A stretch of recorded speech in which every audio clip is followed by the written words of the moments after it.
सतनाम सत्साई गुरुजी। सतनाम सत्साई। गुरुजी, सेवा सिमरन और सत्संग तो किया, लेकिन ध्यान नहीं हो पाया, तो क्या कल्याण नहीं होगा, मुक्ति नहीं होगी? समझाने की कृपा करें।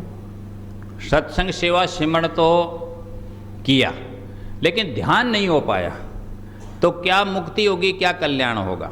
देखो, मुक्ति होना अलग चीज है, कल्याण होना अलग चीज है। कल्याण का मतलब भला। सत्संग सेवा सिमरण किया तो भला तो ही होगा, क्यों? कर्म का फल निश्चित है, अवश्य मिलेगा। मिलेगा ना, वो तो निश्चित हो गया, निर्धारित है, तो वो फल तो मिलेगा। यदि उस समय ध्यान नहीं हो पाया, ध्यान की आवश्यकता नहीं, ध्यान से मुक्ति नहीं होती।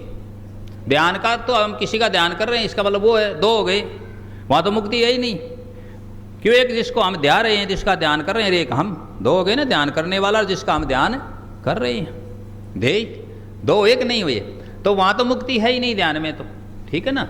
हाँ, ध्यान में मुक्ति नहीं है। मुक्ति जब होगी न ध्यान है, न ध्याता है, न कुछ भी नहीं है, निर्बीज समाधि लग जाए, कुछ भी नहीं, तब क्या है? मुक्ति है। मुक्ति बहुत आगे की चीज़ है, इसलिए मुक्ति ध्यान से भी नहीं है। ध्यान तो एक उसकी प्रक्रिया है, एक उसकी सीढ़ी है, एक उसका साधन है।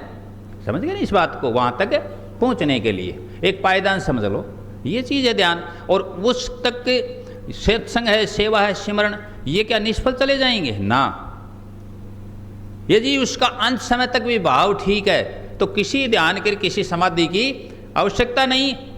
सत्संग सेवा सिमरण से ही क्या होगी? मुक्ति होगी। सतनाम सत्साई।